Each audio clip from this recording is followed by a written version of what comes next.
I was in a race this weekend where someone died, and I think there's lessons that we can all learn that I think are quite important and quite relevant for this channel. Now, as far as I know, there was nothing that this person did wrong. I don't know whether it was a man or a woman. I've heard they were from France. It was an international race on the Thames. It was a rowing race. I'm a rower, all right? I was in a boat with another 8 people, including the cocks. So I was in the 6th seat. My wife was actually in the 1 seat. She was down at bow.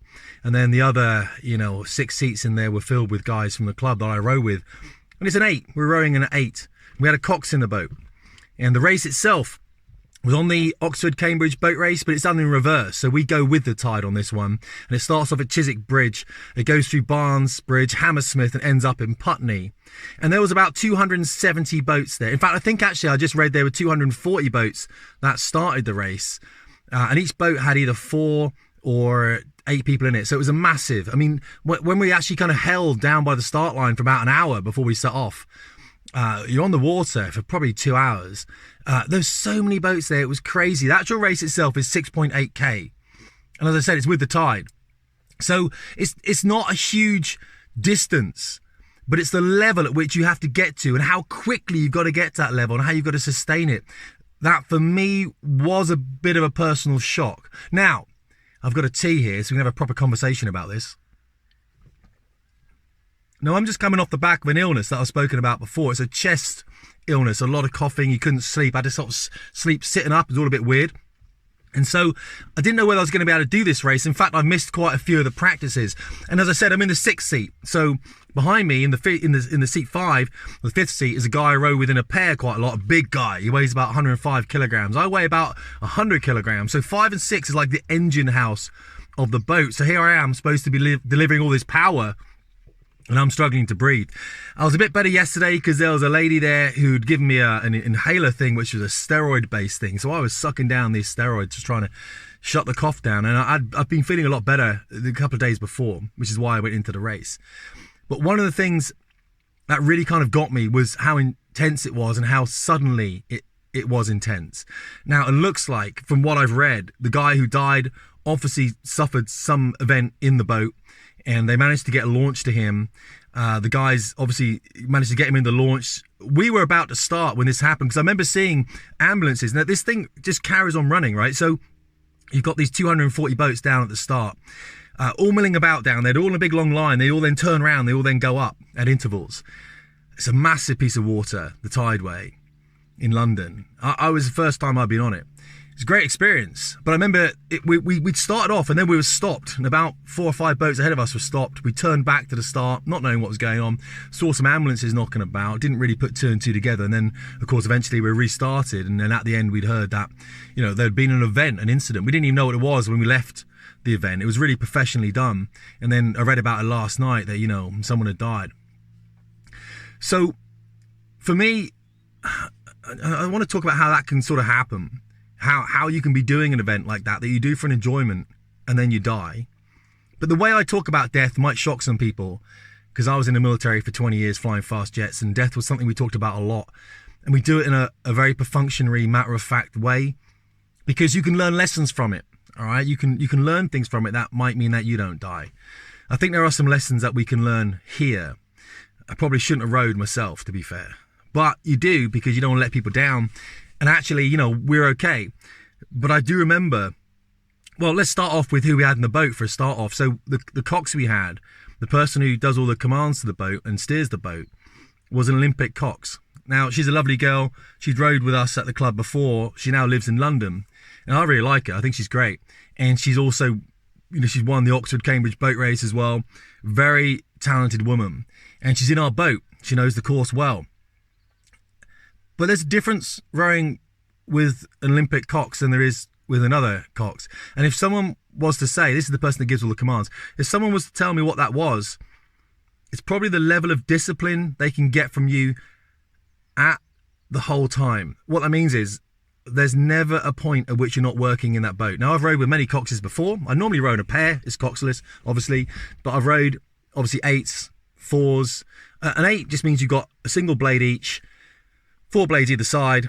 It's like a Viking boat, all right? Heavy boat, a lot of power, a lot of drive, a lot of consistency, a lot of pain, and I was in a lot of pain for a lot of the time. Coming off the back of an illness as well, probably not the best thing to do. The thing about Olympic cocks, as I said, is they will deliver performance in that boat in a way that you're not used to. And that's what I found out about this race. From the moment the first thing that happened, this cock's got the boat together. She spoke about the river, gave us a brief. This is what we're going to do. Then she commanded the boat, because you got to lift the boat, carry it down, put it on the water. There's a lot of people around. You get in, you get strapped. Even before we're strapped in, we're off. That's it. We're pushed off. Now we're getting our feet sorting out seats and everything. People have got covers on, tops on, keep warm, and that kind of stuff. And then we're off on a warm-up piece. Pretty brutal, to be fair. All the way downriver. She knows how to exploit the situation, gets us warmed up. And then we're back down towards the start. And as we come back towards the start, the amount of boats down there is crazy. And everyone's holding. Must have held down there for about an hour. Everyone turns around eventually, and then boats are going the whole time. We were in midfield. We were around about the 170-ish, I think it was. So out of about 240 boats that day. And so you're kind of sat there for quite a long time, about an hour. And I know to move around, or I know to keep active a little bit, but you're not really rowing. And then as soon as you start, the brief was, we're going to go over 4. We're going to get up to like a 36 strokes per minute. We're at Masters DEF, I think we were. So we're all around about, Masters is over the age of 27. I'm 50. Most of the boats are around about the age of 50. Yeah, about that. We had some 40-year-olds in the boat, I think it was. But most of us are 50 or a bit older than 50. I think the oldest one was 55.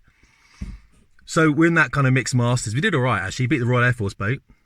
Losers. There's a Royal Air Force boat there, named Sir Mike Wigson, actually. But yeah, we beat that boat, which is good. Which is always good for me anyway. You know, keep at it. I like the Air Force, but come on. So we went up over 4 strokes, and the brief was, we're going to go up over 4 strokes. We're going to take 4 strokes to get to that 36, which sounds a bit weird, but it's a massive build program, and then we're going to drop into, not a stride, but a continuous run. And I knew after those 4 strokes, because I'm delivering some energy into that boat, and even after the warm-up, having sat there for an hour, I thought, I'm going to struggle here. Now, I'm lucky, because my base fitness is all right.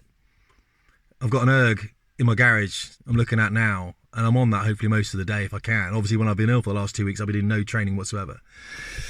A couple of weeks of 0 training. And then when we drop down, I'm thinking, you've got to work out a survival program, because you got to sustain this. The 2 guys in front of me, around about 85 kilograms each, very technically gifted rowers in the 7 and 8 seat, and I'm in the 6. I'm part of that powerhouse. The guy behind me is in the 5. I row with him all the time. He's a solid dude. He's in the powerhouse as well. And then we got the 4 girls down in the 1 to 4 seat, mixed. One of whom was my wife, of course, at bow. And the problem is, we're not all the same length as well. So sitting up at 36 strokes per minute, some of the girls are going to row short anyway, and I'm going to row long, but I've got to deliver that strength, and I'm suffering. And I think what's happened, probably, and I don't know the reason, but we've gone off at such a pace here. If that guy, if it was a guy, I don't know, but the person who obviously was killed, if they'd gone off at a pace like that, and they were in the next category up from us, I think they were in G, so they would have been mid to late 50s, then I can understand the struggle, because I was struggling. Having come off the back of an illness, I was struggling. Like, I had to work out. And our Cox is great because she was keeping us at that elevation. Bang, bang, bang, bang. Whenever you think you're dropping off, she's saying, right, now we're going to work on the legs flatten the boat. Now we're going to work on the feet, foot plate pressure. Now we're going to work on the catch. And that's what Coxes do. But an Olympic Cox, I've never felt anything like it. It was epic. An experience to row an Olympic Cox. Epic. Like, really was. Like, never was I rested. There was a point where we're kind of mid-race where she says, right, for 4, we're going to set up, we're going to get air. And I was sitting up and I was taking in volumes of air, just trying to, just literally anything I can to recover. I'd recommend rowing because there's an intensity to it. And yes, it might get you killed, but you're in a boat of people doing the likewise thing. They're doing the same thing. And this is what I really want to talk about in the last few minutes of this video. Like, if I died yesterday, if I'd been killed yesterday in that boat, I wouldn't want people to feel sorry for me because I'm there to do something, right? And I think we should be there to do something. What better way can we possibly end our lives in doing something that we want to do in the company of other people we want to be with? I think the problem we've got today is we don't take risk It's a comfort. I saw something about a guy in like South America saying the difference between like an American house and a South American house. In South America, you have nothing in your house. You're always out your house, visiting friends, eating food, that kind of stuff. Whereas in America, especially the UK as well, we put stuff in our house. So we have the gym in our house. I have a gym in my garage here. You know, everything's about a massive TV in my house. I haven't got to go to the cinema. We try and put everything in our house. And I think it's so positive to get out and be doing something outside of the house with people, especially something that can end up in the way it did for this person. I mean, it's an epic event, you know, rowing on the boat race with all the people there. Yeah, there is a tragedy, and I get that, and it is awful. But if you've got to go, that's a great way of going. You know, full out, maxi chat, the pressure on you, just the lungs is burning, the legs are hurting, everything. And you're there, and you got to stay there because people are counting on you. And how many people count on you? Like, how many people count on me? I'm blessed that there's another 7 people in the boat there, well, 8, including the cocks. That's counting on us to carry that boat through. It's counting on you to put that 100% effort in through every stroke. It's pretty intense, to be fair. And then when you finish the race, you're hanging out, but you got to paddle back up, another 6K back up, which is a warm down back upstream. And that's hard as well. So all in all, you know, you're probably doing 15, 20K, I guess, that day. But for 6.8 of it, it's been full on. And there was a time in that race with 2,000 to go where the cock said, last 2,000, and I thought, I haven't got it. I thought after the first 800 meters she'd called, I thought, I haven't got it. I can't stay in this. I cannot stay here doing this at this race pace. I can't do it. And if you drop down, the boat feels you drop down, especially in the engine room, it feels the drop. I remember the guy in the 8 seat said to me, he says, I could feel you dropping off. We had a practice on the previous morning, Saturday morning, and I did drop off. During the practice, I just dropped off. I thought, I can't sustain it. And he said, I felt you drop off. Because you're in time. You're so in time. Everyone's in time. And the big guys in the boat, you know, you're carrying the drive through that boat. You know what I mean? You are literally... And I knew he felt I dropped off, and I knew I had dropped off. I knew he'd feel it. So in the race, it was important that didn't happen.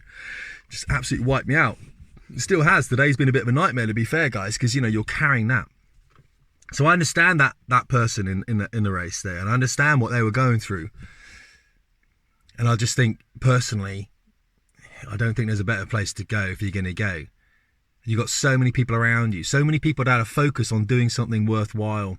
And I just think maybe in society, if I just give you some kind of positivity out of this, and I think there's a lot of it to take, I think in society we do have that.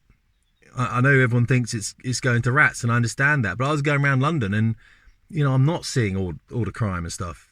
I am seeing little kids with their families. It is there.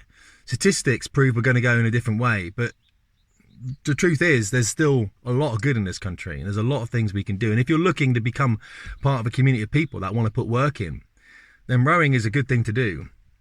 It's very there's a lot of solitude in it, there's a lot of self-discovery, and there's a lot of hazards as well. And I think that you don't feel more alive than when you're close to death. And I knew with flying I felt that most definitely, and now I don't fly anymore. I don't feel that, which is why I'm starting motorcycling, I guess, a little bit, probably to get a bit of that back. People say it's a midlife crisis. I don't believe that at all. I don't think there's a crisis there whatsoever. There's a transitional from a midlife into a new journey. It's an interesting one for me. There's a lot of learning to be done. I think that's quite a good thing, and hopefully I'll do some videos about that. I just thought I'd kind of talk to you about that experience a little bit. And if you aren't having experiences like that in your life, life is richer because of them. And I would just say, maybe go and look at something like that, and maybe look at a rowing club.